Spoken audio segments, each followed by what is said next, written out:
ਅੱਜ ਦਾ ਰੋਜ਼ ਮੁਬਾਰਕ ਚੜਿਆ, ਰਾਂਝਾ ਸਾਡੇ ਵਿਹੜੇ ਵੜਿਆ।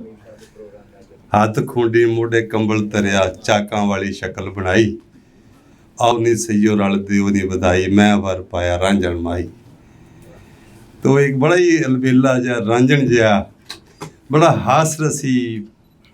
ਵੈਸੇ ਤਾਂ ਪਹਿਲੇ ਬੜੀ ਧਾਰਮਿਕ ਕਵਿਤਾ ਲਿਖਦੇ ਰਹੇ, ਮੈਨੂੰ ਪਤਾ ਹੈ। ਮੈਂ ਥੋੜ੍ਹੀ ਨਕਲ ਮਾਰੀ ਹੈ ਕੁਝ ਕੰਮ ਦੀ, ਪਰ ਇਹ ਵੇ ਕਿ ਉਸ ਤੋਂ ਬਾਅਦ ਇਹ ਹਾਸ ਰਸੀ ਕਵਿਤਾ ਵੱਲ ਆਏ। ਸਾਡੇ ਵੱਲ ਬਥੇਰਾ ਕੰਮ ਇਸ ਪੱਖੋਂ ਹੋ ਰਿਹਾ। ਉੱਧਰ ਮੈਂ ਕੋਈ 1-2 ਮੇਲਿਆਂ ਦੇ ਉੱਤੇ ਕੋਈ ਮਜ਼ਾਹੀਆ ਸ਼ਾਇਰੀ ਮੈਂ ਵੇਖੀ ਸੀ, ਪਰ ਜਿਹਨਾਂ ਦੀ ਬਕਾਇਦਾ ਕਿਤਾਬ ਅੱਜ ਮੈਂ ਇਹਨਾਂ ਦੀ ਨਜ਼ਰ 'ਚ ਗੁਜ਼ਰੀ ਹੈ। ਮੈਂ PDF ਫਾਈਲ ਮਾੜੀ ਜਿਹੀ ਵੇਖੀ ਸੀ, ਅਤੇ ਇਹਨਾਂ ਦੇ ਅੰਦਰ ਬੜੀ ਸਿਦਕ ਸੀ ਪੰਜਾਬ ਦੇ ਹਵਾਲੇ ਨਾਲ, ਖਾਸ ਤੌਰ 'ਤੇ ਲਾਹੌਰ ਨੂੰ ਵੇਖਣ ਦੇ ਹਵਾਲੇ ਨਾਲ। ਔਰ ਲਾਹੌਰੀਆਂ ਦੇ ਨਾਲ ਇਹਨਾਂ ਦੀ ਬੜੀ ਗੂੜੀ ਯਾਰੀ ਹੈ।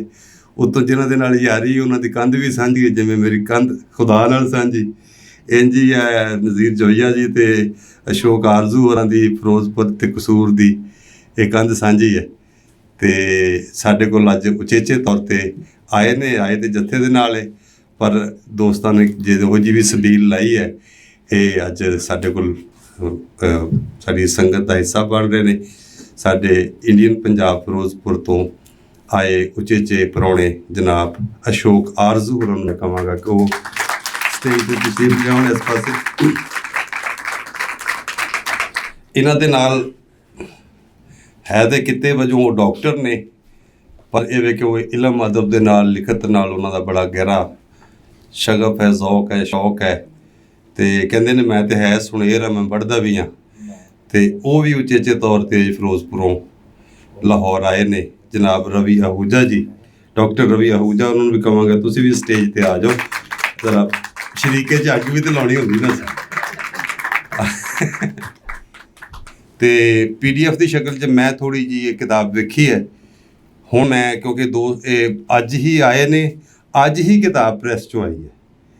ਮਤਲਬ ਇੱਕ ਇਹ ਜਿਨ੍ਹਾਂ ਨੇ ਛਾਪੀ ਹੈ ਉਹ ਸਾਂਝਾ ਵਿਹੜਾ ਕਸੂਰ ਵਾਲੇ ਨੇ, ਨਜ਼ੀਰ ਜੋਈਆ ਜੀ, ਇਕਬਾਲ ਬਜ਼ਮੀ ਔਰ ਹੋਰਨਾਂ ਦੇ ਸਾਥੀ।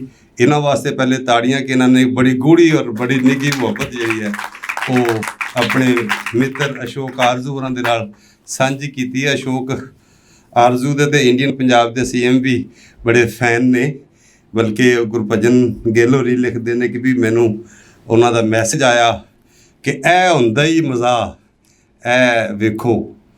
ਅਤੇ ਉਹਨਾਂ ਨੇ ਹੋਰ ਜਿਹੜੇ ਮਜ਼ਾਕ ਲਿਖਣ ਵਾਲੇ ਨੇ ਉਹਨਾਂ ਦੇ ਹਵਾਲੇ ਦੇ ਨਾਲ ਇਹਨਾਂ ਦੇ ਕੰਮ ਨੂੰ ਜੋੜ ਕੇ ਗੱਲ ਵੀ ਕੀਤੀ ਹੈ, ਅਤੇ ਬੜੀ ਮਾਨਤਾ ਹੈ। ਬਹੁਤ ਥੋੜ੍ਹੇ ਸਮੇਂ 'ਚ ਹੀ ਇਹਨਾਂ ਨੇ ਇੱਕ ਹਾਸਰਸ ਕਵਿਤਾ ਦੇ ਨਜ਼ਮ ਦੇ ਵਿੱਚ ਆਪਣਾ ਇੱਕ ਯੋਗਦਾਨ ਪਾਇਆ। ਪਿੱਛੇ ਬਾਬਾ ਨਜ਼ਮੀ ਜੀ ਆ ਗਏ ਨੇ, ਬਿਸਮਿਲ੍ਲਾ ਬਾਬਾ ਜੀ, ਆਪ ਦਾ ਸਵਾਗਤ ਹੈ ਦਿਲੋਂ ਬਜਾਨੋ। ਅਤੇ ਆਖਰ ਦੇ ਉੱਤੇ ਬਾਬਾ ਨਜ਼ਮੀ ਹੋਰਾਂ ਦੇ ਜਿਹੜੇ 4 ਲਫ਼ਜ਼ ਨੇ ਉਹ ਮੈਂ ਸਾਂਝੇ ਕਰ ਦਿੰਦਾ, ਅਤੇ 2 ਕੁ ਬੋਲ ਇਸ ਕੋਟ ਜਿਹੜੇ ਨੇ ਕਿਤਾਬ ਦੇ ਵਿੱਚ, ਉਹ ਜਿਹੜਾ ਵਹਿਮ ਵਾਲੇ 2-3 ਸ਼ੇਰ ਮੈਨੂੰ ਬੜੇ ਵਧੀਆ ਲੱਗੇ, ਉਹ ਮੈਂ ਤੁਹਾਨੂੰ ਸੁਣਾਵਾਂਗੇ। ਅਤੇ ਅਸੀਂ ਫਿਰ ਕਿਤਾਬ ਦੀ ਇੱਕ ਮੁੱਖ ਵਿਖਾਲੀ ਕਰਕੇ ਫੋਟੋ ਖਿੱਚ ਕੇ ਅਤੇ ਫਿਰ ਅਸੀਂ ਅਗਲੇ ਹਿੱਸੇ ਵੱਲ ਵਧਾਂਗੇ।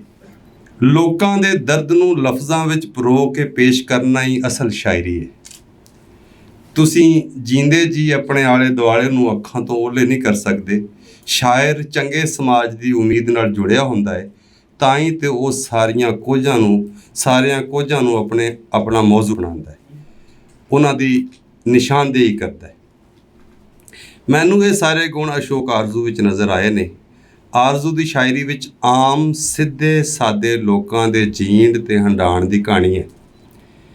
ਉਸ ਦੇ ਮਜ਼ਾਹ ਦੇ ਰੰਗ ਦੇ ਅੰਦਰ ਵੀ ਇੱਕ ਚੋਭ ਹੈ, ਸਮਾਜ 'ਤੇ ਕੀਤੀ ਗਈ ਟਿੱਚਰ ਹੈ।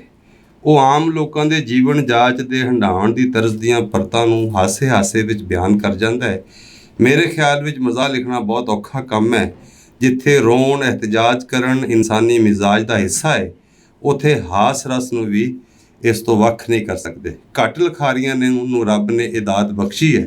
ਮੈਂ ਇੱਥੇ ਉਹਦੇ ਕਿਸੇ ਇੱਕ ਪੱਖ ਦਾ ਹਵਾਲਾ ਨਹੀਂ ਦਿਆਂਗਾ, ਕਿਉਂ ਜੇ ਉਸਨੇ ਇਨਸਾਨੀ ਖਸਲਤਾਂ, ਆਦਤਾਂ ਦੇ ਹਰ ਪਹਿਲੂ ਨੂੰ ਉਜਾਗਰ ਕੀਤਾ ਹੈ। ਉਸ ਦੇ ਕਿਰਦਾਰ ਸਮਾਜ ਦੇ ਸਾਰੇ ਜੀਅ ਨੇ, ਕੀ ਸਿਆਸਤਦਾਨ, ਕੀ ਸਰਪੰਚ, ਕੀ ਸਾਧੂ, ਝੂਠੀ ਫਕੀਰੀ ਦਾ ਜਾਮਾ ਪਾ ਕੇ ਖਲਕੇ ਖੁਦਾ ਨੂੰ ਭੰਬਲ ਭੋਸੇ ਵਿੱਚ ਪਾਉਣ ਵਾਲੇ ਪਖੰਡੀ, ਮੁੱਲਾਂ ਪੰਡਤ ਤੀਕਰ ਨੂੰ ਉਹਨਾਂ ਨੇ ਬਖਸ਼ਿਆ। ਇਹਨਾਂ ਵੇਲੜਾਂ ਦੇ ਤਰੀਕੇਕਾਰ ਨੂੰ ਇਹਨਾਂ ਸੋਹਣੇ ਢੰਗ ਨਾਲ ਬਿਆਨ ਕੀਤਾ ਹੈ ਕਿ ਪੋਲੀ ਜੀ ਜ਼ੁਬਾਨ ਦੇ ਨਾਲ ਉਹਨਾਂ ਨੂੰ ਨਿੰਦ ਵੀ ਰਿਹਾ ਹੈ ਤੇ ਲੋਕਾਈ ਨੂੰ ਹਲੂਣ ਵੀ ਰਿਹਾ ਹੈ। ਇਹ ਹੁੰਦਾ ਹੈ ਸੱਚੀ ਸ਼ਾਇਰੀ ਦਾ ਢੰਗ। ਇਸ ਢੰਗ ਨੂੰ ਅਸ਼ੋਕ ਹੋਰਾਂ ਬੜੇ ਸੁਚੱਜ ਨਾਲ ਵਰਤ ਕੇ ਵਿਖਾਇਆ ਹੈ। ਮੈਂ ਆਰਜ਼ੂ ਹੋਰਾਂ ਦੀ ਇਸ ਹਥਲੀ ਕਿਤਾਬ ਨੂੰ ਜੀ ਆਇਆਂ ਆਖਦਾ ਤੇ ਉਮੀਦ ਕਰਦਾ ਹਾਂ ਕਿ ਉਹ ਆਪਣੀ ਹਰ ਲਿਖਤ ਨੂੰ ਨਾ ਸਿਰਫ ਗੁਰਮੁਖੀ ਸਗੋਂ ਸ਼ਾਹਮੁਖੀ ਰੂਪ ਵਿੱਚ ਵੀ ਪੇਸ਼ ਕਰਦੇ ਰਹਿਣ। ਤੇ ਸਾਂਝਾ ਵੇੜਾ ਦਾ ਐਡੀ ਸੋਹਣੀ ਕਿਤਾਬ ਛਾਪਣ ਤੇ ਸ਼ੁਕਰੀਆ ਵੀ ਤੇ ਮੁਬਾਰਕਬਾਦ ਵੀ। ਦੋ ਸ਼ੇਰ ਸੁਣ ਕੇ ਤੇ ਅਸੀਂ ਕਿਤਾਬ ਦੀ ਮੁੱਖ ਵਿਖਾਲੀ ਵੱਲ ਵੱਧਦੇ ਹਾਂ।